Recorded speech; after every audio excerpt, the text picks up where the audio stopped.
If you want to use magnification on Samsung Galaxy S26, first of all we need to open settings. Over here in settings we're gonna scroll down and we are looking for accessibility. And then in accessibility we're gonna go to the vision enhancements. Now in here we should be able to scroll down to find the magnification. We need to enable the shortcut. You can also choose how you want to start using magnification. So we can, for example, use the accessibility gesture, we can use side and volume buttons, or we can triple tap on the screen or press and hold the volume up and down buttons for 3 seconds. In my case, I have a swipe gesture because I use swipe for navigation. In the case of the 3-button navigation, I assume it's going to be something different.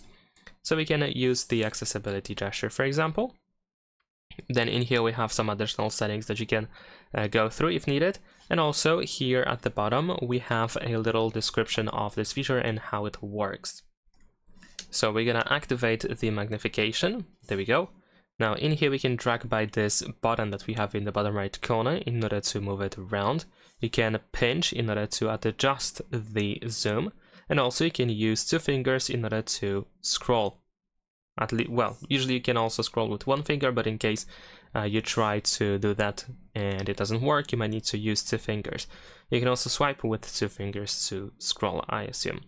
Nevertheless, it's really easy and intuitive, and of course if you want to turn it off, you just have to use the same gesture again, or use the same button again. That is pretty much it. Leave a like and subscribe.